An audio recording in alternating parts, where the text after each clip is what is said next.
अनंत कोटि ब्रह्मांड अधीश्वर परम प्रभु श्री अरविंद परमा भागवत जननी श्रीमां चरण कमल अनंत कोटि प्रणाम जनाई आरंभ करने को जाऊँगी आज ऑनलाइन श्री अरविंद आस्पिरेशन पाठचक्र कार्यक्रम।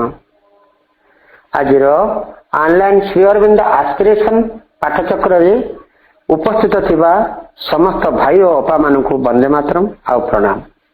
कार्यक्रम आरंभ में आम प्रभु मां को नीरव ध्यान करवा मंत्रमयी सावित्री उच्चारण सहित। आज मंत्रमयी सावित्री उच्चारण पृष्ठ संख्या रही 108। आज मंत्रमयी सावित्री को उच्चारण करने आम पारलाखंडी गजपति लक्ष्मी भाई को अनुरोध करुचु। लक्ष्मी भाई आपण मंत्रमयी सावित्री उच्चारण करंतु। आम समस्त नीरव प्रभु मां को ध्यान करूँ। समस्त साइलेंस। मंत्रमयी Savitri book 2 The Book of the Travelers of the World, Canto 2, The Kingdom of Subtle Matter, page 108. Urgent energy tied to petty form in the slow tentative motion of her power, with only frail blunt instruments for use, she has accepted as her nature's need, and given to man as his stupendous work, a labor to the gods impossible, a life living hardly in a field of death, its portion claims of immortality, a brute half-conscious body serves as means, a mind that must recover, a knowledge lost, held in stone grip by the world's inconscience, and wearing still these countless knots of law, a spirit bound, stand up as nature's king. A mighty kinship is this daring's cause. All we attempt in this imperfect world looks forward or looks back beyond time's close to its pure idea and firm inviolate type in an absolute creation's flawless skill. To seize the absolute in shapes that pass, to fix the eternal stars in time-made things, this is the law of all perfection here. A fragment here is caught of heaven's design, else could we never hope for greater life, and ecstasy and glory would not be. Even in the littleness of our mortal state, even in this prison house of outer form, a brilliant passage for the infallible flame is driven through gross walls of nerve and brain. A splendor presses or a power breaks through Earth's great dull barrier is removed a while. The inconscient seal is lifted from our eyes, and we grow vessels of creative might. The enthusiasm of a divine surprise pervades our life, a mystic stir is felt, a joyful anguish trembles in our limbs, a dream of beauty dances through the heart, a thought from the eternal mind draws near, intimations cast from the invisible, awaking from infinity's sleep, come down, symbols of that which never yet was made. धन्यवाद भाई। केतबेल जाए आम मंत्रमय सावित्री उच्चारण सहित नीरव प्रभु मां को ध्यान करुली। बर्तमान समय होती कार्यक्रम माँ और प्रभु चरण कमल गोटे भक्ति नैवेद्य अर्पण करवा। आज कार्यक्रम प्रभु मां चरण कमल गोटे भक्ति नैवेद्य अर्पण करने आम बारिपदारू ओम ज्योति भाई को अनुरोध करुचु। ओम ज्योति भाई आपण गोटे भक्ति नैवेद्य प्रभु मां चरण कमल अर्पण करंतु। दीपटिए कर मामु तुमर दीपटिए कर मामु तुमर पाद तले जड़ुथिबी धूपटिए होई तुम पूजा बेले धूपटिए होई तुम पूजा बेले जड़ी जड़ी झरी जीवी दीपटिए कर मो मनरे रहु अशेष आनंद तुम निराजना पाई पाखुड़ा पाखुड़ा मेली फुटी जाऊ चेतनार नील कई मो मनरे रहु अशेष आनंद तुम निराजना पाई पाखुड़ा पाखुड़ा मेली फुटी जाऊ चेतनार नील कई दीपटिए कर मामु तुमर दीपटिए कर मामु तुमर पाद तले जड़ुथिबी धूपटिए होई तुम पूजा बेले धूपटिए होई तुम पूजा बेले जड़ी जड़ी झरी जीवी दीपटिए कर मन कथा सबु कहिबी तुमको गाउथिबी तुम नाम चला पथे मोर साहा हेब माँ दिवानिशी अभिराम मन कथा सबु कहिबी तुमको गाउथिबी तुम नाम चला पथे मोर साहा हेब माँ दिवानिशी अभिराम दीपटिए कर मामु तुमर दीपटिए कर मामु तुमर पाद तले जड़ुथिबी धूपटिए होई तुम पूजा बेले धूपटिए होई तुम पूजा बेले जड़ी जड़ी झरी जीवी दीपटिए कर मामु तुमर दीपटिए कर मामु तुमर दीपटिए कर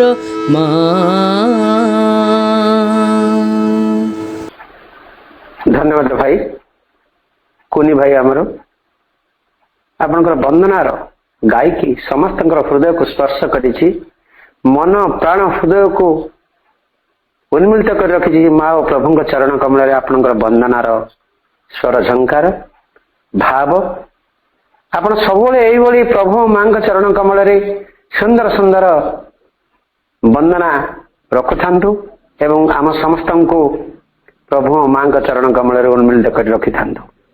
धन्यवाद भाई धन्यवाद।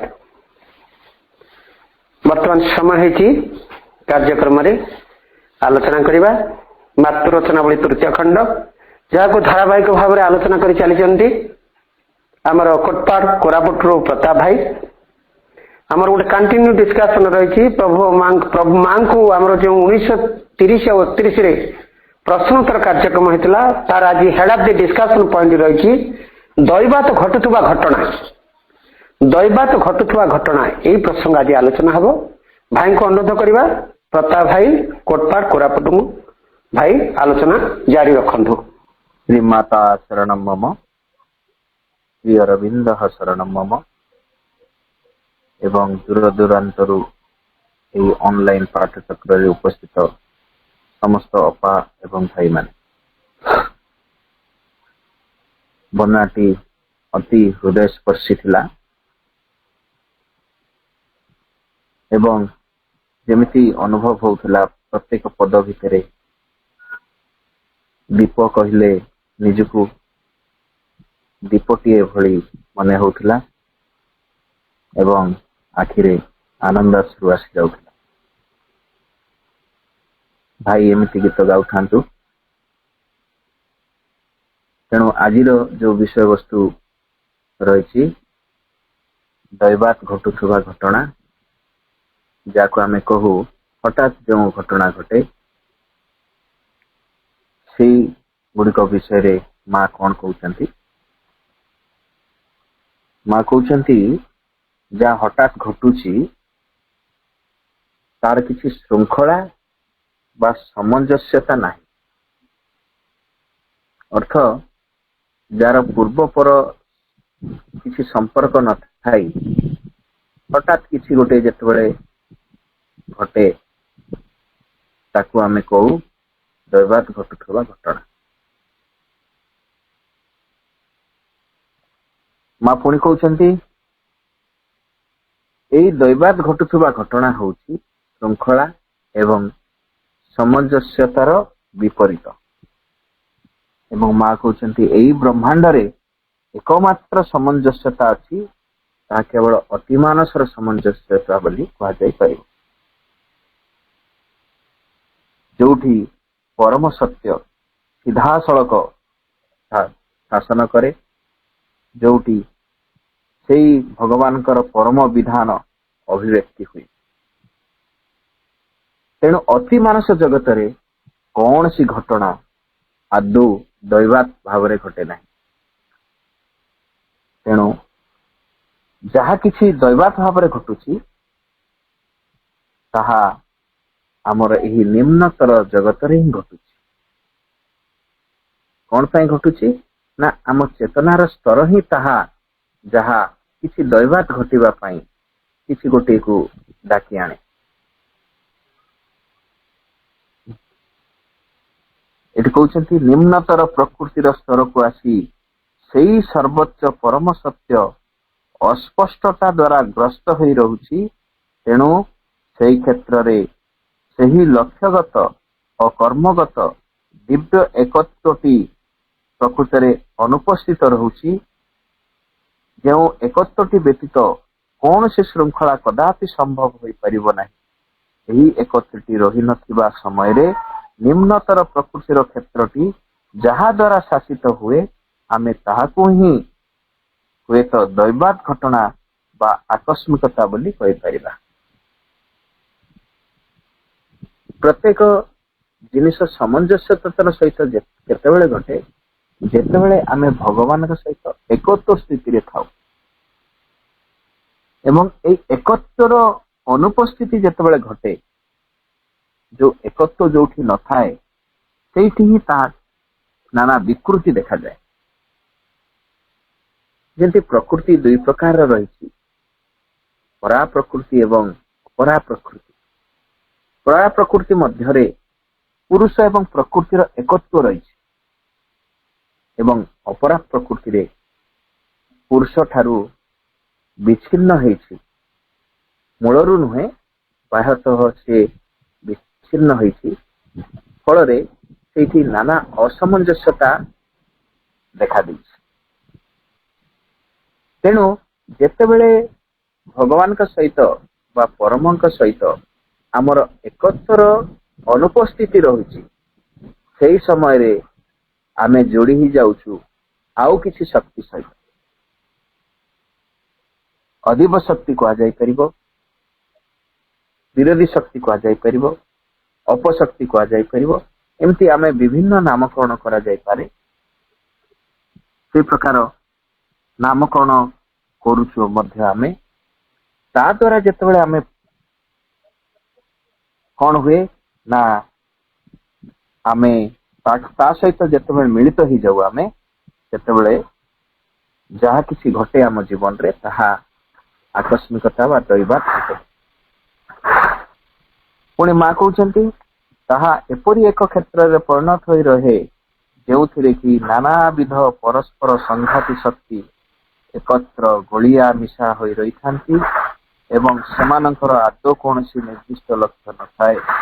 नाना शक्तिर एही एकत्र भावमानता मध्यरु जहा किसी परिणाम रूपे निष्पन्न हो थाए ताहा केवल भ्रांति असंगति एवं मिथ्यार एक परिणाम हो रहे दैवात घटना बा आकस्मिकतार निष्पन्न एक घटना हो रहे। जेतेबेले आम भितरे से एकत्रटी न थाए सेतेबेले आम भितरे परस्पर शक्तिर गोटे संघात घटू ता सहित कार पड़ू न थाए। समस्ते निजर स्थान को उच्च बोली मन करती बाह्यतः एवं अंतर मध्य जमती गोटे संगठन टी चले से संगठन टे समस्ते जदि माँ सहित मिसिकी न था माँ सहित संपर्क जिते न थाए से समस्ते निज निजर स्थान को जाहिर करती निज निजर इम्पोर्टान्स को सब बेले जाहिर करती एवं जितेबले से माँ सहित मिलन घटे माँ सहित से अनवरत जितेबले माँ सहित मिसिकी रहती सेतेबले प्रत्येक प्रत्येक सम्मान दियंती एवं प्रत्येकंकर निज निज स्थान काम गुड़ी को यथार्थ भाव करती फल से संगठन भितर गोटे संगति रहे गोटे सामंजस्यता रहे। यहीटा बाह्य संगठन कथा ठीक आम भितर आमे जितेबले निज भितर थिबा माँ सहित जोड़ी ही रहू सेतेबले आम जीवन रे किसी संगति आसी था। वर्तमान जदि माँ सहित आम जोड़ी कि ना हो ताले परस्पर भितर मन सहित प्राणर पड़ू न थाए प्राण सहित मनर पड़ू न थाए दुहे मिसी शरीर को दाऊ साधु था यही प्रकार गोटे विशृंखला भितर जीवन टी घटू थाए एवं यही भितर केतेबेले कौन घटिबो ताकू किए किछि कहि परिबो नहीं। तेणु माँ कहते ए प्रकार स्थिति थिले दैवात घटना अनवरत घटे आम जीवन रे अशुभ जिनिस अनवरत भाव घटार यथेष्ट संभावना थाए। तापर माँ कहते घटना गुड़िक कार्य करुवा कारण गुड़िक विषय आमर अज्ञानता को घोड़ाई रखा लगी ही जे आमे आकस्मिकता को एक कल्पना रूपे व्यवहार करिथाउ केवल ताहा नुहे मात्र भगवत परम सत्यर स्थिर एकाग्रतार अभाव रही एही निम्नतर प्रकृतिर जावतीय अनिश्चित संघर्षर वर्णना रूपे मध्य यह बेस कार्य एवं ये आकस्मिक घटना को जो घटे ताकू आमे कौन करू आम भितर अज्ञानता को घोड़ाइबा गोटे अस्त्र रूपे व्यवहार प्रत्येक गोटे जितेबाला किसी घटना घटे से जो निंदित हवा भय आम भितर गोटे साइकोलॉजिकल गोटे एडजस्टमेंट भाव आसे से भाव केमिति ना जदि किसी मो भूल काम टे कर दिए ताले ताकू घोड़ाइबा कहले मु किसी बहाना खोजे मु जो बहाना माध्यम रे जो कारण माध्यम रे मु निजको कौन करि परिबी ना निर्दोष बोली अन्य मान आगे प्रतिपादन करि परिबी एटा आम भितर अहं काम करे आम भितर किए जड़े थाए जे कि प्रत्येक मुहूर्त आमको एमती गोटे भाव आनी दे थाए कि तू भूल कर सजाड़ा हम किंतु आम भितर आउ गोटे थाए जे कि निजर भूल को घोड़ाइबा चेष्टा करे एवं निजे पूरा पूरी ठीक अच्छी बोली प्रतिपादित करने को सब बेले चेष्टा कर समय आमे आमर ये अज्ञानता को लुचाइबा चेष्टा करूँ एवं विभिन्न ताकू आकस्मिकतार घटनार दुहाई दे ताकू आमे घोड़ाइबा आरंभ करूँ। आमर ये पृथ्वी आपणार दिव्य उत्सटी विषय विस्तृत हो रही एवं अहं द्वारा प्रेषित और प्रेरित केते केते शक्तिर एक रणक्षेत्र में परिणत हो रही मात्र ताहा लगी परम सत्य उद्देश्य रे आपना को उन्मोचित करदेवार संभावना तथापि विद्यमान रही आपणार अभिप्सा द्वारा से परम सत्य को निम्न आवाहन करी आनी आकस्मिकतार यही अनिश्चित घूर्णन मध्य एक परिवर्तन आनिबार संभावना ଏବେ ମଧ୍ୟ ବଳବତ୍ତର ଅଛି। ମା ଆଶ୍ୱାସନାର ବାଣୀ ଆମକୁ ଶୁଣାଉଛ। ଆମେ ଯେତେ ଅହଂ ଭିତରେ ରହିଥିଲେ ମଧ୍ୟ, ଯେତେ ଅହଙ୍କାର ଦ୍ୱାରା ପରିଚାଳିତ ହୋଇଥିଲେ ମଧ୍ୟ, ତା ଭିତରେ ଦିବ୍ୟଙ୍କ ସହିତ ଏକତ୍ର ରଖି ତାଙ୍କ ଦ୍ୱାରା ପରିଚାଳିତ ହେବାର ସମ୍ଭାବନା ପ୍ରତି ମୁହୂର୍ତ୍ତରେ ରହିଛି। ସେ କୃପା ସବୁବେଳେ ଆମକୁ ଠିକ ରାସ୍ତାକୁ ଆଣିବା ପାଇଁ ସବୁବେଳେ ରହିଛି। ଏମିତି ମା କହୁନାହାନ୍ତି ଯେ ତୁମେ ଆଣିପାରିବ ନାହିଁ। ମା କହୁଛନ୍ତି ତୁମେ ସବୁବେଳେ ସେଇ ସମ୍ଭାବନାଟି ଅଛି। ସେଇ ସମ୍ଭାବନାଟି ଯଦି ନଥାନ୍ତା ତାହେଲେ ଦସ୍ୟୁ ରତ୍ନାକର କେବେ ବାଲ୍ମୀକି ହେଇପାରିନଥାନ୍ତା, କିମ୍ବା ଅଙ୍ଗୁରୀୟ ମାଳ ଗୋଟେ ବୁଦ୍ଧଦେବଙ୍କର ଗୋଟେ ପରମ ଭକ୍ତ ହେଇପାରିନଥାନ୍ତା। ସବୁବେଳେ ସମ୍ଭାବନା ରହିଛି ଏବଂ ସେ ସମ୍ଭାବନା ସପକ୍ଷରେ ଯଦି ସେ କାର୍ଯ୍ୟ କରେ, ତା ପାଖରେ ସବୁବେଳେ ଦୁଇଟି ଅପସନ ରହୁଛି। ଉପରକୁ ଆହରଣ କରିବ କି ନିମ୍ନରେକୁ ଚାଲିଯିବ। ଏଇ ପ୍ରକାର ଗୋଟେ ସବୁବେଳେ ତା ଭିତରେ କଣ ଅଛି ନା ସମ୍ଭାବନା ସବୁବେଳେ ହିଁ ରହିଛି। ତେଣୁ ଆମ୍ଭମାନଙ୍କୁ କୋଉ ସମ୍ଭାବନାକୁ ଆଖିରେ ରଖି କାହାକୁ ପାଶାଇ କରି ଆଗକୁ ଯିବାକୁ ହବ, ତାହା ଆମେ ନିଜକୁ ବାଛିବାକୁ ପଡିବ। ପ୍ରତି ମୁହୂର୍ତ୍ତରେ ଆମେ ସ୍ୱାଧୀନ ହେଇକି ଅଛୁ ଏବଂ ସେ ସ୍ୱାଧୀନ ହେଉଛି ଏହି ସୃଷ୍ଟିର ରହସ୍ୟ, ଏହି ସୃଷ୍ଟିର ନିୟମ। ସେ ସ୍ୱାଧୀନତାକୁ ଆମେ କିପରି ଭାବେ ବ୍ୟବହାର କରୁଛୁ ତାହା ଆମ ନିଜ ଉପରେ ନିର୍ଭର କରେ। ଆମେ ଯଦି ଅହଂ ଦ୍ୱାରା ପ୍ରେରିତ କର୍ମକୁ ହିଁ ବାଛୁ, ତାହେଲେ ତାର ଯୋଉ ଫଳାଫଳ ତାକୁ ଆମକୁ ହିଁ ଭୋଗିବାକୁ ପଡିବ। ଆମେ ଯଦି ଏ ଅହଂକୁ କାଟି ସେଇ ଆମ ଭିତରେ ଯୋଉ ପରମ ସତ୍ୟ ବିଧାନ ବିରାଜମାନ କରିଛନ୍ତି ତାଙ୍କ ଦ୍ୱାରା ପରିଚାଳିତ ହଉ, ତାହେଲେ ଆମର ଉତ୍ତରୋତ୍ତର ଚେତନାର ଉନ୍ନତି ହୁଏ। ବାହ୍ୟ କଥା କୁହାଯାଇ ନପାରେ, କିନ୍ତୁ ଚେତନାରେ ନିଶ୍ଚୟ ଆମ୍ଭମାନଙ୍କର ଉନ୍ନତି ହୁଏ। ତେଣୁ ସବୁବେଳେ ଆମେ ମନ ଦୁଃଖ କରିବା କଥା ନୁହଁ, କେବେ ନିରାଶ ହେବା କଥା ନୁହଁ। ଆମେ ସବୁବେଳେ ଆଶା ବାନ୍ଧିବା କି ମୋର ବି ପରିବର୍ତ୍ତନ ନିଶ୍ଚୟ ସମ୍ଭବ ହବ। ସେଇ ସମ୍ଭାବନା ସବୁବେଳେ ଆମ ପାଖରେ ଅଛି। ଲୋକମାନେ ଯାହାକୁ ଘଟଣାବଳୀର ଏକ ଯାନ୍ତ୍ରିକ ପୂର୍ବାପରତା ବୋଲି କହିଥାନ୍ତି, ଆପଣାର ମନୋଗତ ସହସୂତ୍ରାୟନ ଅନୁଭୂତି ଓ ସାଧାରଣ ସୂତ୍ରୀକରଣର ଅଭ୍ୟସ୍ତତା ଫଳରେ ସେମାନେ ସେପରି କହନ୍ତି, ସେଗୁଡ଼ିକ ପ୍ରକୃତରେ ଅତି ସୂକ୍ଷ୍ମ ନାନା ଶକ୍ତି ଦ୍ୱାରା ପରିଚାଳିତ ହେବାରେ ଲାଗିଥାନ୍ତି, ଯେଉଁମାନେ କି ପ୍ରତ୍ୟେକ କେବଳ ନିଜର ଇଚ୍ଛାର ପୂର୍ତ୍ତି ଲାଗି ତତ୍ପର ହୋଇ ରହିଥାନ୍ତି। କିଛି ଯଦି ଆକସ୍ମିକ ଘଟଣା ଯଦି ଘଟିଗଲା, ତାହେଲେ ଆମେ ତାର ବାହ୍ୟ କାରଣ ଗୁଡ଼ିକ, ତାର ପୂର୍ବରେ କଣ କଣ ଘଟିଥିଲା, ଫଳରେ ସେ ଏପରି ହେଲା ବୋଲି ଆମେ ବିଭିନ୍ନ କାରଣର ଦୋହାଇ ଦେବୁ। କିନ୍ତୁ ଆମେ ଟିକେ ଅନ୍ତରସ୍ଥ ହେବା, ତାହେଲେ କାରଣ ଅନ୍ୟ ପ୍ରକାର ଅଛି। ମାଙ୍କର ସେଇ ଅନ୍ତର୍ଗତ ଦେଖିବା ଶକ୍ତି ଥିଲା ଏବଂ ଆମ ପାଖରେ ବି ସେଇ ସମ୍ଭାବନା ଅଛି। ମୋ ଚେତନାରେ କଣ ଏମିତି ଗୋଟେ ରହିଛି ଫଳରେ ଏମିତି ଘଟଣାଟି ଘଟୁଛି। ମୋ ଚେତନା ଭିତରେ ଅତି ସୂକ୍ଷ୍ମ ଶକ୍ତି ଯାକ ଏପରି ଭାବରେ ପଶିକି ବିଭିନ୍ନ କାର୍ଯ୍ୟ କରୁଛନ୍ତି ସେମାନେ, ସେଇଟାକୁ ମୁଁ ଠଉରେଇ ପାରୁନାହିଁ। ମାଙ୍କର ସେଇ ସବୁ ଜିନିଷ ଦେଖିବାର ଶକ୍ତି ଥିଲା। ଆପଣମାନେ ସମସ୍ତେ ଜାଣିଥିବେ, ବହିରେ ପଢିଥିବେ, ଆଶ୍ରମରେ ଯେତେବେଳେ ପଥର ଥରେ ପଡିଲା, ସେତେବେଳେ ମା ତାର ଅନ୍ତର୍ଗତ କାରଣକୁ ବୁଝିପାରିଲେ। କେଉଁମାନେ ଏଇପରି ପଥର ପକଉଛନ୍ତି, ମା ଟିକେ ନିଜ ଭିତରେ ଟିକେ ଏକାଗ୍ର ହେଇକି ଜାଣିପାରିଲେ ଯେ ଅତି ବାମନାକୃତି ଗୋଟେ ପ୍ରକାର ସତ୍ତା ମାନେ ରହିଛନ୍ତି, ଯୋଉମାନେ କି ଆଶ୍ରମ ଉପରେ ପଥର ପକଉଛନ୍ତି ଏବଂ ତାଙ୍କୁ ଜଣେ କିଏ ପ୍ରେରିତ କରିଛି ସେଇଟା ମଧ୍ୟ ସେ ଜାଣିପାରିଲେ ଏବଂ ତାଙ୍କୁ ବୁଝେଇ ବି ପାରିଲେ। ନ ପକେଇବା ପାଇଁ ସେମାନଙ୍କୁ ବୁଝେଇ ମଧ୍ୟ ପାରିଲେ।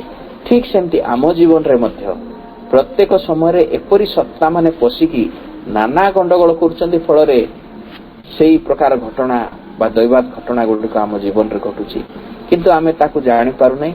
ଆଉ ତାକୁ ଆମେ କଣ କରୁଛେ ନା ତାକୁ ବିଭିନ୍ନ ପୂର୍ବାପର କାରଣ ଯାକୁ ସୂଚଉଛେ, ବାହ୍ୟ କାରଣ ଯାକୁ ସୂଚଉଛେ।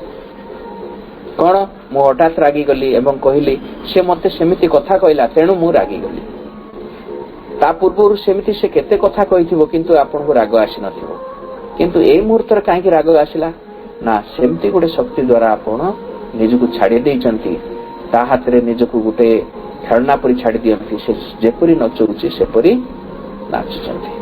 ସେମିତି ଅନେକ ଉଦାହରଣ ଦିଆଯାଇପାରେ। ପରିବେଶ ଭିତରେ ଅନେକ ଶକ୍ତି ଆପଣଙ୍କୁ ମାନଙ୍କୁ ନଚାନ୍ତି, ଆମ ମାନଙ୍କୁ ସମସ୍ତଙ୍କୁ ନଚାନ୍ତି, ଏବଂ ଆମେ ବାହ୍ୟ କାରଣ ଦେଇକି ତାକୁ ଆମେ କଣ କରୁ, ବୁଝିବାକୁ ଚେଷ୍ଟା କରୁ, କିନ୍ତୁ ସେ ସବୁ ଘଟଣା ପଛରେ ଗୋଟେ ସୂକ୍ଷ୍ମ କାରଣ ଯାକ ରହିଛି, କିଛି ସୂକ୍ଷ୍ମ ଶକ୍ତି ଯାକ ଆମକୁ ସେମିତି କରିବାକୁ ପ୍ରେରିତ କରୁଥାନ୍ତି, ତାହା ଆମର ଜ୍ଞାନର ବାହାର ହେଇକି ଥାଏ।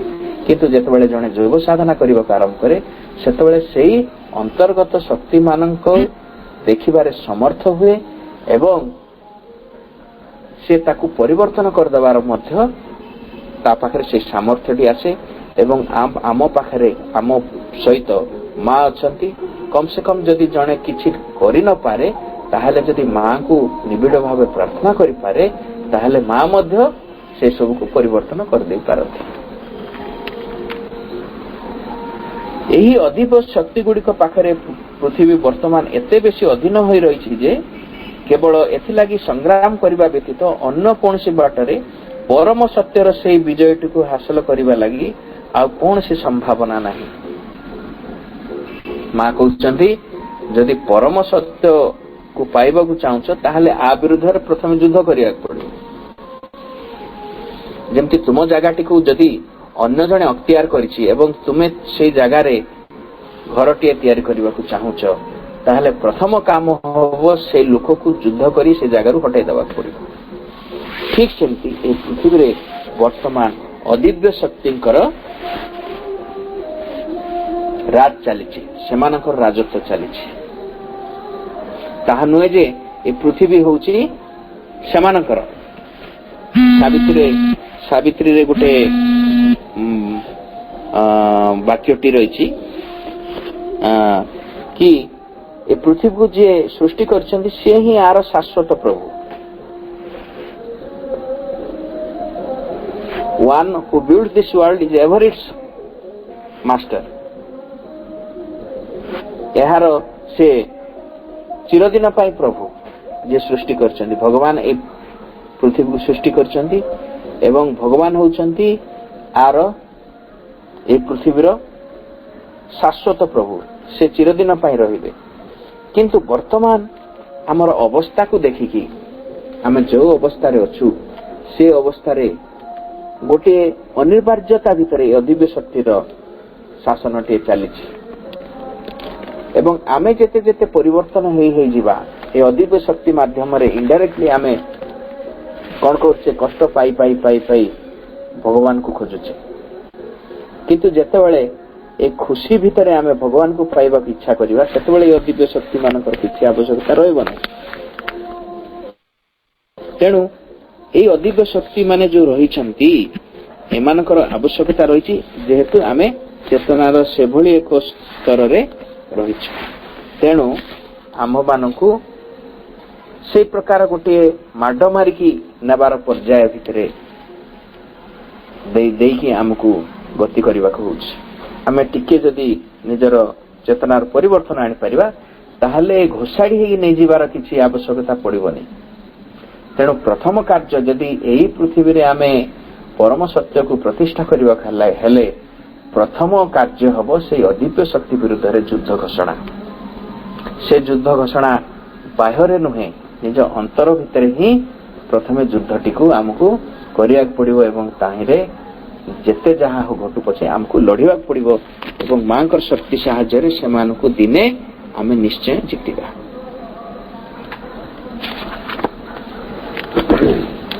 ପରମ ସତ୍ୟ ଲାଗି ଆଜି ପୃଥିବୀରେ କୌଣସି ଅଧିକାରିତ୍ୱ ନାହିଁ। ମିଥ୍ୟା ଓ ବିକାରଗ୍ରସ୍ତତାକୁ ପରିତ୍ୟାଗ କରି ତାହା ସେହି ଅଧିକାରଟିକୁ ପୁନର୍ବାର ଫେରି ପାଇବ। ପରମ ଦିବ୍ୟ ସତ୍ତା ପ୍ରତ୍ୟେକ ବସ୍ତୁର ମୂଳ ଉତ୍ସ ହୋଇଥିବାରୁ ସେଗୁଡ଼ିକର ବର୍ତ୍ତମାନ ଓ ପ୍ରତ୍ୟକ୍ଷ କାର୍ଯ୍ୟକାରିତା ଗୁଡ଼ିକ ମଧ୍ୟ ସିଧା ସେହି ଉତ୍ସରୁ ହିଁ ପ୍ରେରିତ ହୋଇ ଆସୁଛି। ସେହି ମିଥ୍ୟାର ଏକ ମହତ୍ୱପୂର୍ଣ୍ଣ ଉପସତ୍ୟ ରୂପେ ଏହି ସହଜ ଧାରଣାଟି ମଧ୍ୟ ଆମ ଭିତରେ ବଦ୍ଧମୂଳ ହୋଇ ରହିଛି। ମାତ୍ର ପ୍ରକୃତର ସତ୍ୟଟି ହେଉଛି, ଏଠାରେ ଏହି ନିମ୍ନତର ପ୍ରକୃତିର ସୋପାନରେ ଦିବ୍ୟ ପରମ ସତ୍ତା ଏକ ବିସ୍ମୟମୟ ଅଜ୍ଞାନତାର ପରଦା ମଧ୍ୟରେ ଆବୃତ ହୋଇ ରହିଛନ୍ତି ଏବଂ ଏହି ପୃଥିବୀରେ ଯାହା କିଛି ଘଟୁଛି ତାହା କଦାପି सीधा दिव्य ज्ञान सोपानटी निर्देशित हो आसुना आम मानकर समस्तंकर गोटे भितर भूल धारणा रही जहाँ किसी घटुची भगवान इच्छा घटुची बोली किंतु माँ गोटे जगार कहते पृथ्वी जहाँ घटुची ता अल्प किछि ही भगवान इच्छा घटुची एवं अन्य सब जहाँ घटुची आंभ मानकर चेतनार स्थिति को नहीं घटुची आमे समस्ते कौन करुचे डाकी आणुचे से प्रकार गोटे दुर्घटना को तेणु हमको केते सजाग न रहिबा को पड़िबो आमे केते निजको निजे पर्यालोचना न करिबा से भितरे कौन पाई ना आमे भाबुथिबा आमे मां को पाई काम करूचे मां कर जंत्र होचे किंतु ताहा हेउ नाही आमे अदिव्य शक्तिर जंत्र हेकी रहिছে एवं से अदिव्य शक्ति एते सूक्ष्म भाव रे आम भितरे काम करूची एते स्पीडली काम करूची जे आमे ताकू ठौरै पारु नाही तेणु आम भितर गोटे भूल धारणा अच्छी जे जहाँ किसी हो आम समस्त उत्स हूँ भगवान तेणु आम जहाँ करुवा भगवान ठारू उच्चारित होकर आसूची ताहा एक भूल धारणा प्रकृत कथा हूँ पृथ्वी अति अल्प जिनस ही माँ भगवान इच्छा घटुची एवं जहाँ किसी घटुची सेटा आंभ मानकर कर्मर परिणाम रूपे आमर चेतनार स्तर परिणाम रूपे घटुची एवं आम मान गोटे गोटे उपलब्धि देवा गोटे गोटे एक्सपीरियंस देवा भगवान कौन कर अनुमति दौरान सेपरी घटवा किंतु तांको इच्छा रे अल्प जिनस ही घटना ही घटुची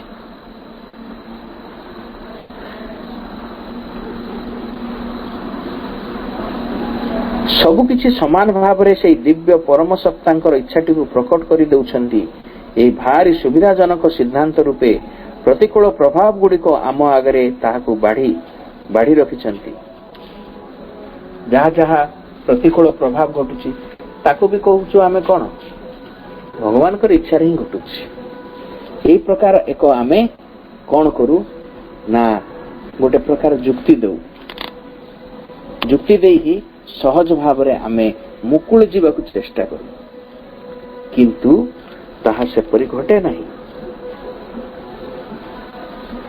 एही सृष्टि जेतेबेले संभव अधिक दृढ़ एही सृष्टि जेते दूर संभव अधिक दृढ़ अपरिवर्तनीय भाव रे वर्तमान रो विशृंखला एवं कुचितताकू जाबुड़ी करी रखि थाओ बोली एही प्रभाव गुड़िक प्रकृत रे भारी इच्छा करूछंती एही क्षेत्र रे आमे कोन करिवा बोली तुमे मते पचारुछ कोन करिवा आमे सेही परम आलोक को निम्न को आह्वान करी आनिबा रूपांतर शक्तिटी सहित आपना को उन्मोचित करी रखिबा अगणित केते केते थर तुमको से दिव्य शांति प्रदत्त होई रहिछि एवं प्रत्येक थर तुमे सेइटिकु हराई बसछु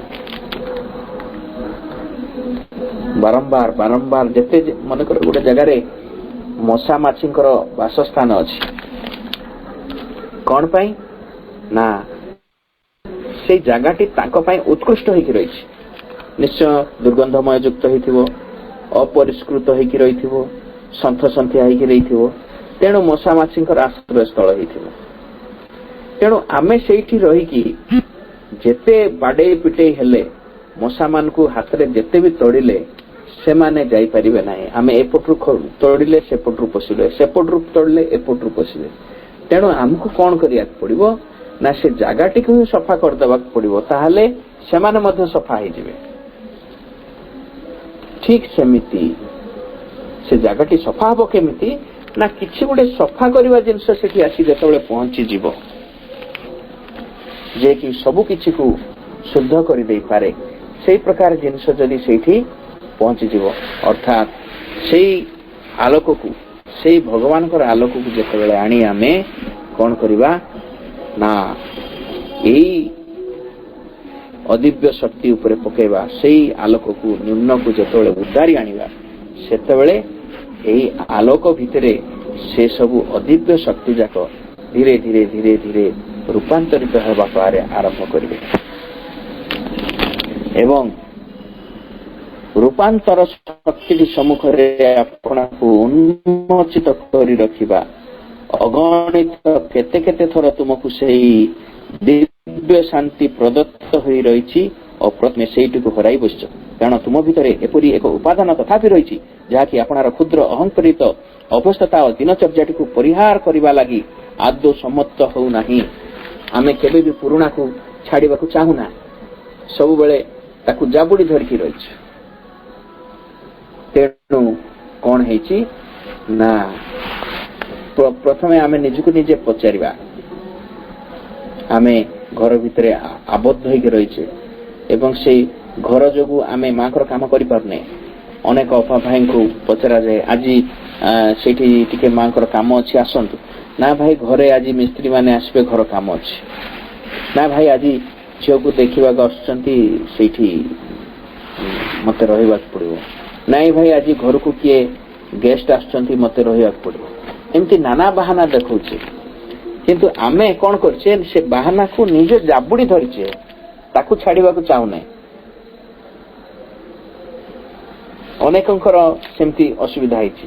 ଆଜି ଘରେ ଗେଷ୍ଟ ଆସିଛନ୍ତି, ବହୁତ ଲୋକ ଗହଳି ଅଛି, ତେଣୁ ଆଜି ପାଠଚକ୍ର ହେଇପାରିବନି। ଭାଇ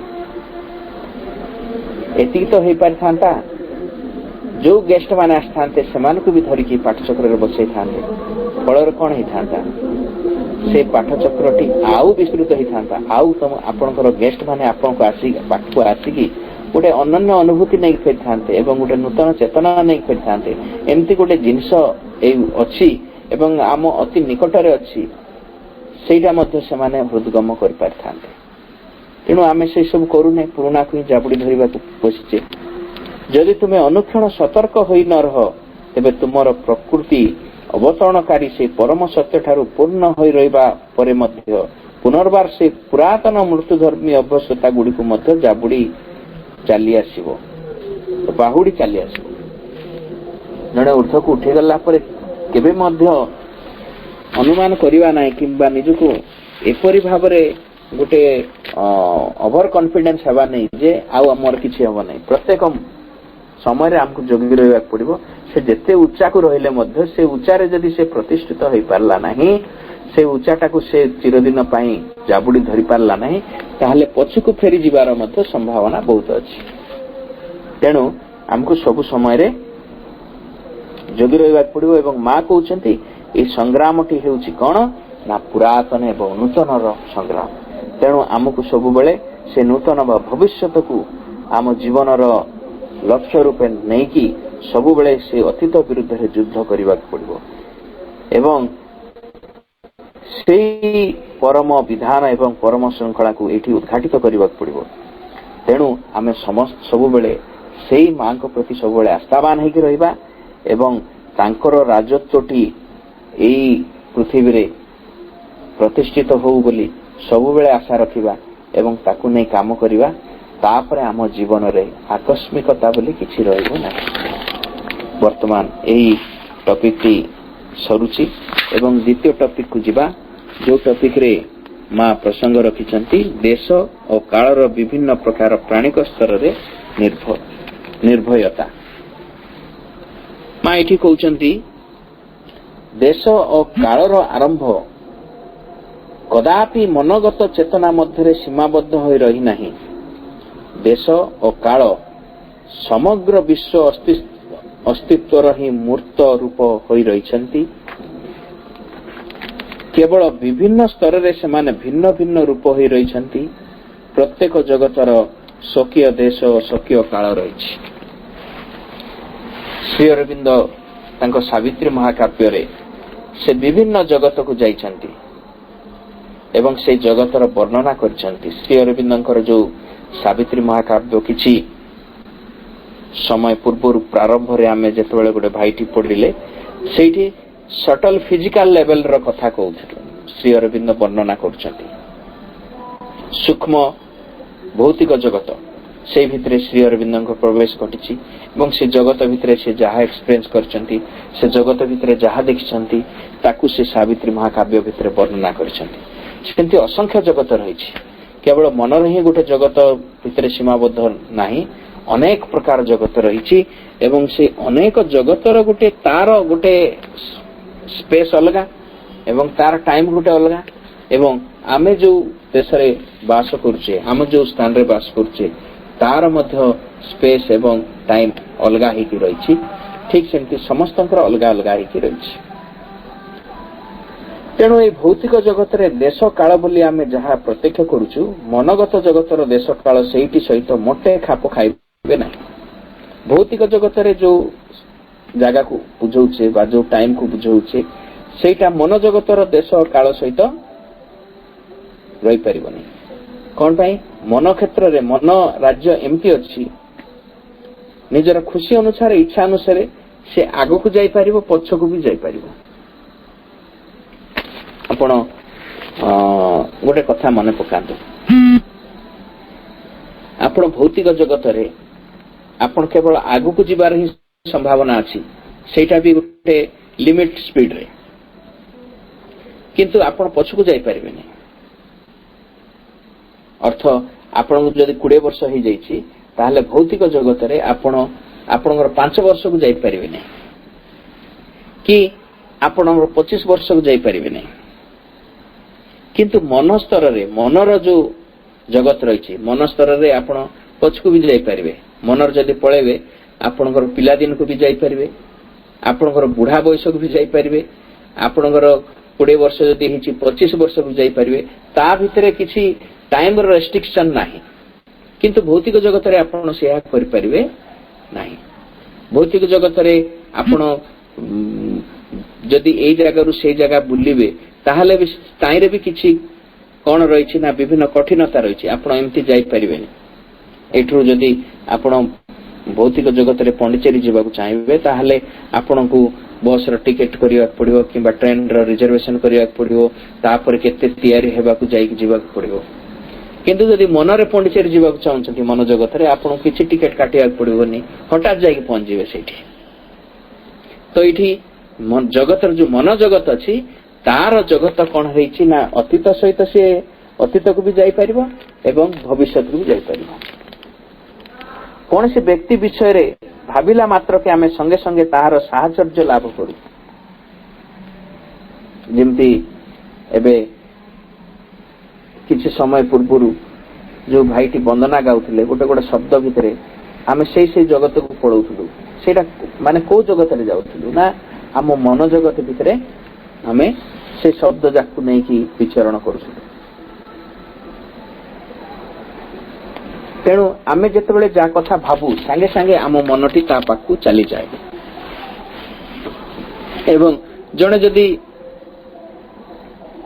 ସେ ତା ମନଟି ଭିତରେ ଏହି ପ୍ରକାର ଗୋଟେ ବାର୍ତ୍ତା ପଠେଇବାର ଗୋଟେ ସମ୍ଭାବନାଟି ଥାଏ, ମାନେ ତାର ବାର୍ତ୍ତା ପଠେଇବାରେ ଯୋଉ ଏକାଗ୍ରତାଟି ଥାଏ ଯଦି ଥାଏ, ସେ ତା ପାଖରେ କିଛି ନ କହିକି ମଧ୍ୟ ମନ ସ୍ତରରେ ଏକାଗ୍ର ହେଇକି ତା ପାଖରେ କିଛି ବାର୍ତ୍ତା ପଠେଇ ପାରିବ। ସେ ଯଦି କିଛି ଚାହୁଁଛି, ସେ ଲୋକ ପାଖରେ କିଛି ଖବର ପଠେଇବାକୁ ଚାହୁଁଛି, ତାହେଲେ ମଧ୍ୟ ସେ ପଠେଇ ପାରିବ। ଏବଂ ସେ ଲୋକଟି ବି ସେପରି ଗୋଟିଏ ଠିକ ଭାବରେ ତାକୁ ରିସିଭ କରିବା ସ୍ଥିତିରେ ଥିବାକୁ ପଡିବ। ତାହେଲେ ସେ ବିନା ମୋବାଇଲ ଫୋନରେ, ବିନା ଟେଲିଫୋନରେ ହଉ, ବିନା ଚିଠିରେ ମଧ୍ୟ ତାର ବାର୍ତ୍ତାଟିକୁ ସେ ପଠେଇ ଦେଇ ପାରିବେ। ମନ କ୍ଷେତ୍ରରେ ତାହା ହୁଏ। ତାପରେ କଣ ହୁଏ ନା ମନ ସ୍ତରରେ ଦୂର ଆଉ ପାଖ କିଛି ନୁହେଁ। ଗୋଟେ ଲୋକ ଆପଣଙ୍କ ପାଖରେ ଥିବ, କିନ୍ତୁ ଆପଣଙ୍କ ମନର ଜଗତରେ ସେ ବହୁତ ଦୂରରେ ଥିବ, ତା କଥା ଆପଣ ଭାବୁ ନଥିବେ କିଛି। କିନ୍ତୁ ଗୋଟେ ଲୋକ ବହୁତ ଦୂରରେ ଥିବ, ଆପଣ ତା କଥା ଭାବୁଥିବେ, ମାନେ ସେ ଅତି ନିକଟରେ ଥିବ, ସେ ଜଗତରେ ସେ ତା ସହିତ ଆପଣଙ୍କର ନିକଟତା ବେଶୀ ଥିବ, ସେ ପାଖରେ ହିଁ ସବୁବେଳେ ଥିବ। ତାପରେ ମନ ରାଜ୍ୟରେ କହୁଛନ୍ତି ଗତ୍ୟାତ୍ମକତା ହଉଛି ପ୍ରତ୍ୟକ୍ଷ, ପୁରାପୁରି ଡାଇରେକ୍ଟ, କିନ୍ତୁ ଅନ୍ୟ କ୍ଷେତ୍ରରେ ଦେଖିବା ସେଇଟା ହଉଛି ଇନଡାଇରେକ୍ଟ। ତେଣୁ ଅନ୍ୟ କ୍ଷେତ୍ରରେ ଦୂରତାର ଗୋଟେ କଟକଣା ରହିଛି, କିନ୍ତୁ ସେଇ ମନ ରାଜ୍ୟରେ ସେଇ ପ୍ରକାର ନାହିଁ। ତାପରେ ମା କହୁଛନ୍ତି ବିଭିନ୍ନ ସୋପାନର ଦେଶ କାଳଗତ ଏହି ବିଭିନ୍ନତାକୁ ଜାଣିଲେ ତାହା ଦ୍ୱାରା ଯୋଗ ସାଧନାରେ ଅନେକ ବ୍ୟବହାରିକ ଉପକାର ମିଳିଥାଏ। ଆମେ ଯଦି ସେଇ ଜଗତର ଦେଶ କାଳର ବିଭିନ୍ନତାକୁ ଯଦି ଜାଣିବା, ତାହେଲେ ଆମର ସାଧନା ପାଇଁ ସେଇଟା ସହାୟକ ହେଇଥାଏ। କାରଣ ଆମେ ଯେତେବେଳେ ଆମର ପ୍ରାଣିକ ଏବଂ ମନଗତ ସ୍ତରରେ ଅବସ୍ଥିତ ରହିଥାଉ, ସେତେବେଳେ ଯଥାର୍ଥ ପ୍ରକାର କାର୍ଯ୍ୟ ନ କରିବାରୁ ହିଁ ନାନା ପ୍ରକାର ପ୍ରମାଦରେ ପଡ଼ିବାକୁ ହୋଇଥାଏ। ଯେହେତୁ ଆମେ ମଣିଷ ବିଭିନ୍ନ ଜଗତରେ ବାସ କରୁ ଏକା ସହିତ, କେତେବେଳେ ମନରେ ମନ ଜଗତରେ, କେତେବେଳେ ପ୍ରାଣ ଜଗତରେ, କେତେବେଳେ ଶରୀର ଜଗତରେ, କେତେବେଳେ ଚୈତ୍ୟ ଜଗତରେ, ଏଇ ପ୍ରକାର ବାସ କରୁ। ସେଇ ସମୟରେ ଯୋଉ ଦେଶରେ ବାସ କରିବା ଯଦି ତା ବିଷୟରେ ଜ୍ଞାନ ନଥିବ କିମ୍ବା ସେଇଠି ଆମେ ନିଜକୁ କିପରି ସେଭ କରି ରଖିବା ସେ ଜ୍ଞାନଟି ଯଦି ନଥିବ ତାହେଲେ ଆମେ ବିଭିନ୍ନ ପ୍ରମାଦରେ ପଡ଼ିବାର ବହୁତ ସମ୍ଭାବନା ଅଛି। ତେଣୁ ଆମକୁ ଜାଣିବାକୁ ହବ। ମାସ୍ କଣ କରୁଛନ୍ତି, ଗୋଟେ ଉଦାହରଣ ଦେଖୁଛନ୍ତି। ଯେତେବେଳେ ଆମେ ଗୋଟେ ସ୍ୱପ୍ନରେ ଗୋଟେ ପ୍ରାଣିକ ଜଗତରେ ବିଚରଣ କରୁ, ହଁ, ସେତେବେଳେ ମା କହୁଛନ୍ତି ସତେ ଯେପରି ତୁମେ କଦାପି ଆପଣା ସ୍ଥୂଳ ଶରୀରଟି ମଧ୍ୟ ରହିଛ ସେହିପରି ଅନୁମାନ କରି ତୁମେ କଦାପି କୌଣସି କାର୍ଯ୍ୟ କରିବାକୁ ଚେଷ୍ଟା କରିବ ନାହିଁ। ସେହି କ୍ଷେତ୍ରରେ ବସ୍ତୁସ୍ଥିତି ବିଷୟରେ ଯଦି ତୁମର ଯଥାର୍ଥ ଜ୍ଞାନ ରହିଥାଏ ତେବେ ସେଠାରେ ତୁମକୁ କେତେ ଭୟ ଦେଖାଉଥିବା ଓ ତୁମକୁ ନାନା ଅପ୍ରୀତିକର ଦୁଃସ୍ୱପ୍ନ ମଧ୍ୟରେ ଆଣି ପକାଉଥିବା ପ୍ରାଣିକ ସତ୍ତା ମାନଙ୍କ ମଧ୍ୟ ତୁମେ ଅଧିକ ଫଳପ୍ରଦ ଭାବରେ ସମ୍ମୁଖୀନ ହେଇପାରିବ। ଯେମିତି ଗୋଟେ ଭୌତିକ ଜଗତରେ ଗୋଟେ ଅନୁମାନ କରିବା। ମନେକର ଆପଣଙ୍କ ଆଗରେ ଗୋଟେ ଭୌତିକ ଜଗତକୁ ଦେଖିବା, ଆପଣଙ୍କ ଆଗରେ ଗୋଟେ ବାଘଟିଏ ପହଞ୍ଚିଗଲା, ତାହେଲେ ଆପଣ କଣ କରିବେ? ଯଦି ଜଣେ ସେମିତି ବିଚକ୍ଷଣ ବ୍ୟକ୍ତି ଥାଏ ତାହେଲେ ସେ ସମୟରେ ନ ଡରିକି କୋଉ ଗଛ ଉପରେ ଚଢିଯାଏ କିମ୍ବା କୌଣସି ପ୍ରକାରେ ତାଠୁ ବଞ୍ଚେଇବାକୁ ଚେଷ୍ଟା କରେ। ସେଠୁ କେମିତି ଖସିଯିବ ସେଇ ପ୍ଲାନଟି ସେ ସାଙ୍ଗେ ସାଙ୍ଗେ ତାକୁ ତିଆରି କରିବାକୁ ପଡିବ। କିନ୍ତୁ ଯଦି ସେ ପ୍ରାଣିକ ଜଗତରେ ଅଛି, ସ୍ୱପ୍ନ ଭିତରେ ଅଛି, ତାହେଲେ ସେ କଣ କରିବ? ସେଇଠି ବାଘର ସ୍ୱରୂପ ହେଇକି ଆସିଛି ଗୋଟେ ପ୍ରାଣିକ ସତ୍ତାଟି। ପ୍ରାଣିକ ସତ୍ତା ମାନେ କେମିତି ଆସନ୍ତି? ତମେ ଯାହାକୁ ଭୟ କର ସେମିତି ରୂପରେ ସେମାନେ ଆସନ୍ତି।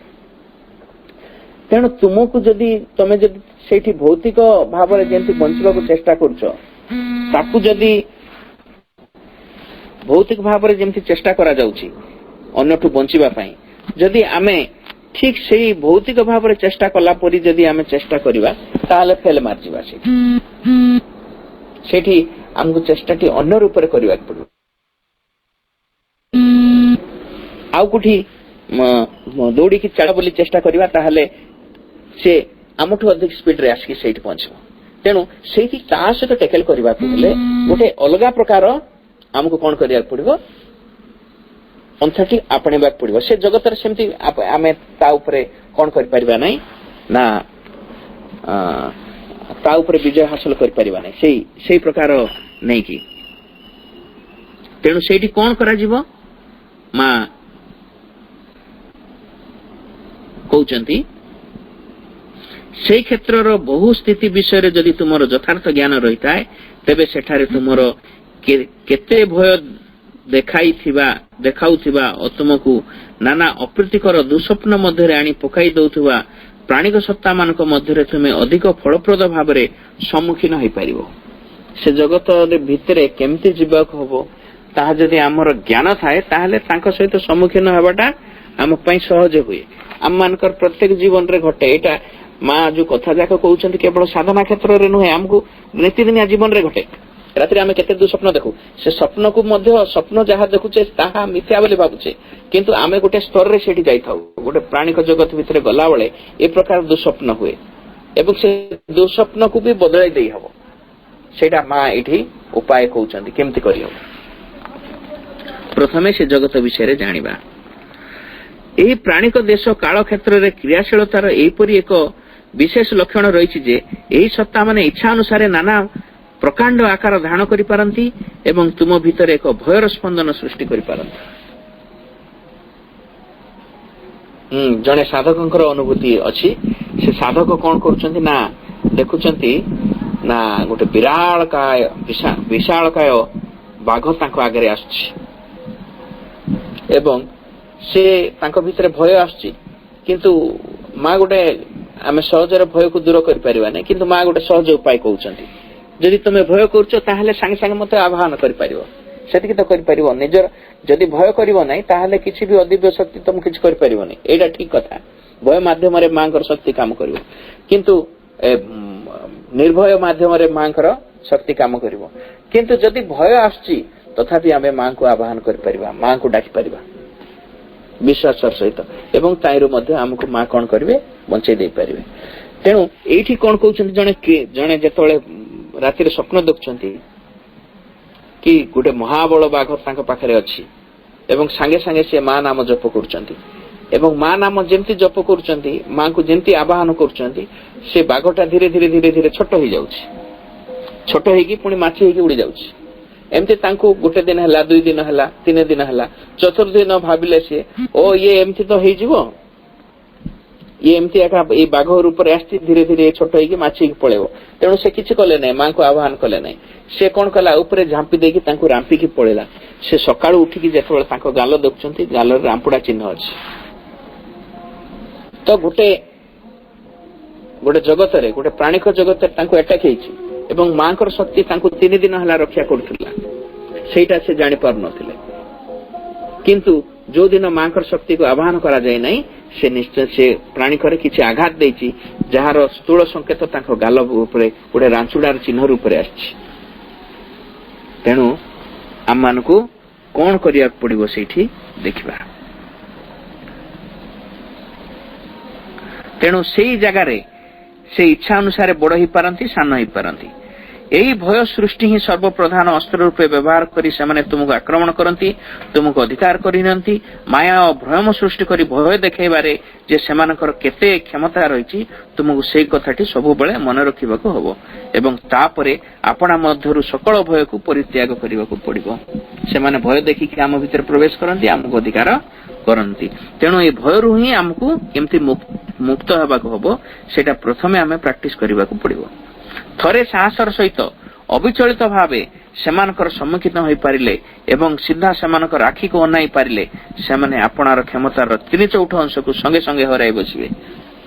ସେ ଜଗତରେ କଣ କରିବାକୁ ପଡିବ ନା, ନ ଡରିକି ତାଙ୍କ ଆଖି ସହିତ ଆଖି ମିଳେଇବାକୁ ପଡିବ। ତାହେଲେ ସେମାନେ କଣ କରିବେ, ତାଙ୍କ ପାଖରେ ଯୋଉ ଶକ୍ତି ଅଛି ସେ ଶକ୍ତି ହରେଇ ବସିବେ ସେମାନେ। ତାପରେ ମା କହୁଛନ୍ତି,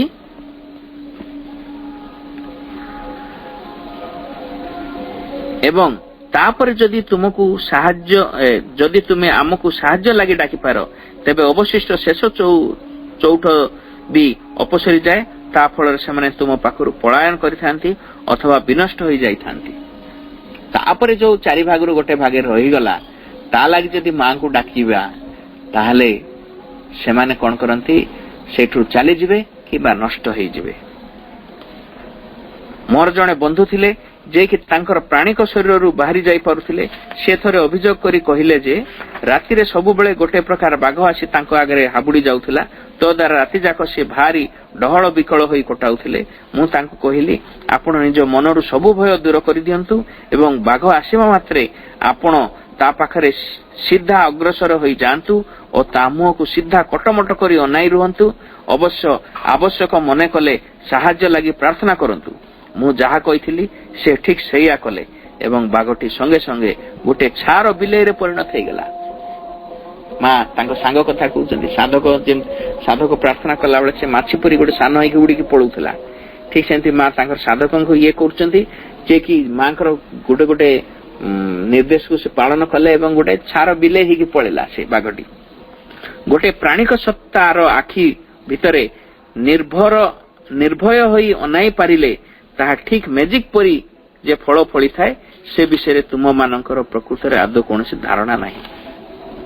ଯଦି ତାଙ୍କର ଆଖିକୁ ଯଦି ଅନେଇ ପାରିବ ନିର୍ଭୟ ସହିତ, ତାହେଲେ ଗୋଟେ ମ୍ୟାଜିକ ପରି କାମ କରେ ବୋଲି ମା କହୁଛନ୍ତି। ଏହି ପୃଥିବୀରେ ମଧ୍ୟ ଆମେ ସାଧାରଣତଃ ଜନ୍ତୁ ରୂପେ ପ୍ରତ୍ୟକ୍ଷ କରୁଥିବା ପ୍ରାଣିକ ଶକ୍ତି ଚୟର ଏକ ସକଳ ରୂପ ଧାରଣ ଠିକ ଏହିପରି ଭାବେ ସମ୍ମୁଖୀନ ହୋଇପାରିଲେ ତୁମେ ଅତ୍ୟନ୍ତ ସହଜରେ ସେଗୁଡିକ ଉପରେ ନିଶ୍ଚିତ ପ୍ରଭୁତ୍ୱ ହାସଲ କରିପାରିବ। ଆମେ ଯୋଉ ପ୍ରାଣୀ ମାନଙ୍କୁ ଭୌତିକ ଜଗତ ଦେଖୁଛୁ, ସେଇଠି ମଧ୍ୟ ଏଇ ଫର୍ମୁଲାଟି ଆପ୍ଲାଏ କରିପାରିବ। ସେମାନଙ୍କର ଆଖିକୁ ନିର୍ଭୟ ହେଇକି ଦେଖିପାରିବ। ମା କହୁଛନ୍ତି, ଏପରିକି ଗୋଟିଏ ସତ ବାଘ ମଧ୍ୟ ଏହିପରି ଭାବେ ତୁମ ପାଖରୁ ଦୌଡ଼ି ପଳେଇଯିବ।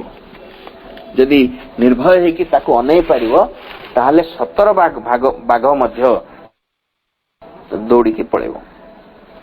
ତୁମେ ଏତେ ଟିକିଏ ଭୀତ ହୋଇ ଏତେ ଟିକିଏ ନ ଥରି ଯଦି ତା ଆଡକୁ ସିଧା କଟମଟ କରି ଅନାଇ ପାରିବ ତେବେ ତାହା ହୋଇପାରିବ। ପୁଣି ମା କହୁଛନ୍ତି ଗୋଟେ ସାପ ତୁମକୁ ଅନାଇ ରହିଥିବା ବେଳେ ଯଦି ତୁମେ ଏତେ ଟିକିଏ ବି ଭୀତ ନ ହୋଇ ତାହାକୁ ସ୍ଥିର ହୋଇ ଅନାଇ ରହିପାରିବ ତେବେ ସାପ ମଧ୍ୟ ତୁମକୁ କଦାପି କାମୁଡିବ ନାହିଁ, କାମୁଡି ପାରିବ ନାହିଁ ବୋଲି କହୁଛନ୍ତି। ମାତ୍ର ତୁମେ ସାପ ଆଡକୁ ଅନାଉଥିବ କିନ୍ତୁ ଏଣେ ତୁମ ଆଣ୍ଠୁ ଦୁଇଟା ଠକ ଠକ ହୋଇ ବାଜୁଥିବ। ମା କହୁଛନ୍ତି ଇଆଡେ ଆଖି ଅନଉଥିବ କିନ୍ତୁ ଇଆଡେ ଗୋଡ ଥରିକି ଆଣ୍ଠୁ ଯାକ ଠକ ଠକ ହେଇକି ବାଜୁଥିବ, ତାହେଲେ ସେ କାମଟି ହେଇପାରିବ ନାହିଁ। ସେଇଟା ତୁମ ଉପରେ ନିଶ୍ଚୟ ଆସିକି ତମକୁ ନିଶ୍ଚୟ କାମୁଡିବ। କଣ ପାଇଁ? ତମେ ଭୟରେ ଅଛ, ସେ ଭୟଟି ତାକୁ ସଂକ୍ରମିତ ହବ, ସିଏ ବି ଭୟଭୀତ ହବ ଏବଂ ସିଏ ଆସି ତମକୁ କାମୁଡିବାକୁ ବାହାରିବ ଏବଂ ତମକୁ କାମୁଡି ବି ଦେଇପାରେ। ତୁମ ଭିତରେ ମଧ୍ୟ କୌଣସି ଠାରେ ଭୟଜନିତ କୌଣସି ଆକୁଳତା ବା ଚଞ୍ଚଳତା ନଥିବ। ତୁମକୁ ମୋହିତ କରି ଭୟ ବିହୁଳ କରି ପକାଇବା ପାଇଁ ଯେତେବେଳେ ସାପ ଫଣା ହଲାଇବାକୁ ତୁମ ଆଡକୁ ଅନାଇବ ସେତେବେଳେ ତା ଆପଣଙ୍କୁ ଦୃଷ୍ଟିପାତ କରି ତୁମ ଭିତରେ ଏକ ସ୍ଥିର ଓ ସମାହିତ ହୋଇ ରହିପାରୁଥିବ। ଯଦି ସେଇ ପ୍ରକାର ସ୍ଥିତିରେ ରହିପାରିବ ଜଣେ ମଣିଷର ଆଖି ଭିତରେ କଣ ପାଇଁ ଏମିତି ଜନ୍ତୁ ମାନେ କରନ୍ତି, ତାଙ୍କ ଆଖି ସହିତ ଆଖି ମିଳେଇ ନିର୍ଭୟ ସହିତ ଯେତେବେଳେ ଅନେଇବ ତାହେଲେ ସେମାନେ କିଛି କରିପାରନ୍ତି ନାହିଁ। ତାର କାରଣ ବତଉଛନ୍ତି ମା, କହୁଛନ୍ତି ମଣିଷର ଆଖି ଭିତରେ ଏପରି ଏକ ଆଲୁଅ ରହିଛି ଯେଉଁ ବିଷୟରେ କି ଇତର ପ୍ରାଣୀ ମାନେ ନିର୍ଭୁଲ ଭାବେ ସଜ୍ଞାନ ହୋଇ ରହିଥାନ୍ତି। ତାଙ୍କ ଭିତରେ ଗୋଟେ ଇନଷ୍ଟିଙ୍କ୍ଟ ଅଛି, ସେମାନେ ମଣିଷ କୋଉ ସ୍ଥିତିରେ ଅଛି ସେଇ ଆଖିର ଆଲୁଅକୁ ଦେଖିକି ସେମାନେ ଜାଣି ନିଅନ୍ତି ଏ ନିର୍ଭୟ ଭିତରେ ଅଛି ନା ଭିତରେ ଭୟ ପୁରିକି ରହିଛି। ପ୍ରାଣୀ ମାନେ ଅତି ସହଜରେ ଜାଣିପାରନ୍ତି, ତାଙ୍କ ପାଖରେ ଗୋଟେ ପ୍ରବୃତ୍ତି ରହିଛି, ଗୋଟେ ଇନଷ୍ଟିଙ୍କ୍ଟ ରହିଛି। ତେଣୁ ସେମାନେ ଚଟାପଟ ଭାବରେ ତାକୁ ଜାଣି ଦେଇ ପାରନ୍ତି। ଆମ ଭିତରେ ଯୋଉ ଆଖି ଭିତରେ ସେ ପ୍ରକାର ଯଦି ଗୋଟେ ଆଲୁଅ ଅଛି ସେମାନେ ଚଟକି ଦେଖି ଦିଅନ୍ତି ଏବଂ ସେମାନେ କିଛି କରିପାରନ୍ତି ନାହିଁ ଆମର। ଏବଂ ସେଇ ଆଲୁଅଟିକୁ ସେମାନଙ୍କ ଆଡକୁ ଯଥାର୍ଥ ପ୍ରକାର ପ୍ରେରିତ କରି ରଖିପାରିଲେ ସେମାନେ ସେ ଆଲୁଅଟିକୁ ମୋଟେ ସହ୍ୟ କରିପାରନ୍ତି ନାହିଁ। ମଣିଷ ଆଖିରେ ଏପରି ଏକ ଚାହାଣୀ ରହିଥାଏ ଯାହାକି ସେମାନଙ୍କୁ ସମ୍ପୂର୍ଣ୍ଣ ଭାବରେ ଶକ୍ତିହୀନ କରି ପକାଏ। ସେଇ ଚାହାଣୀ ଆପଣାକୁ ଅବିଚଳିତ ଏବଂ ଭୟମୁକ୍ତ କରି ରଖିପାରିଲେ ଯାଇ ତାହା ହୁଏ। ତେଣୁ ପୁରାପୁରି ଭୟମୁକ୍ତ ଭାବରେ ତାକୁ ଚାହିଁଲେ ସେଇ ଆଖି ଭିତରେ ସେ ଆଲୋକଟି ଆସେ, ଭୟରେ ଥିଲେ ସେ ଆଲୋକଟି ଆସେନି।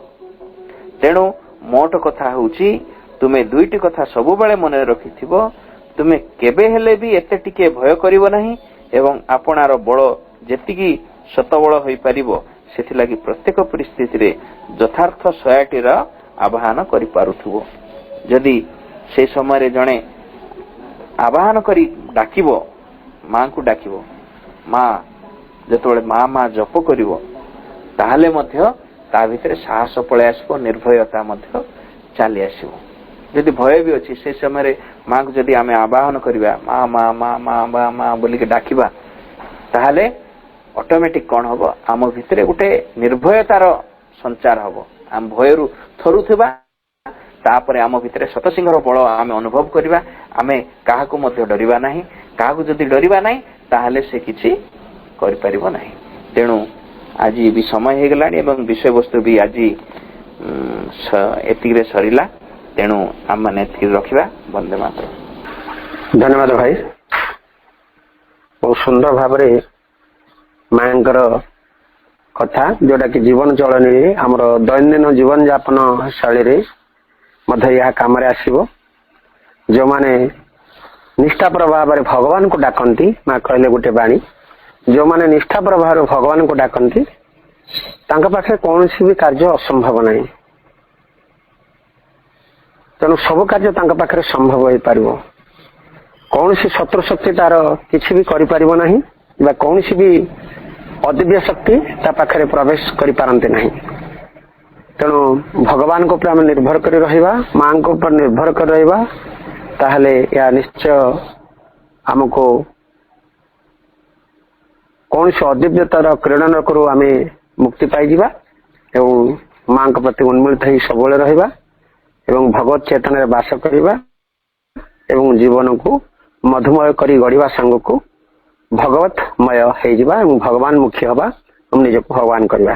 ଏହା ହିଁ ଭାଇଙ୍କର आलोचना माँ कथार आम जापर बहुत सुंदर कार्यक्रम को आम विरति घोषणा करवा समस्ते टिके साइलेंस हेबा मदर्स मेडिटेशन म्यूजिक सहित ध्यानस्थ हेबा।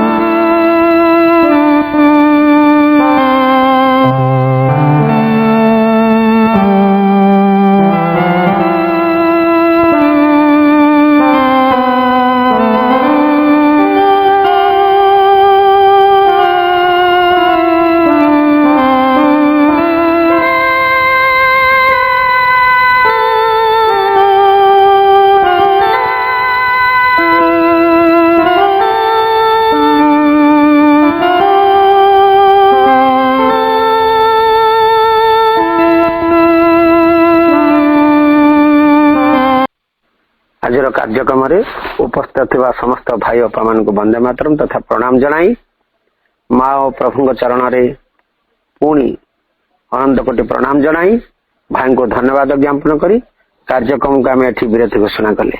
कार्यक्रम ओभर समस्त को अरभर।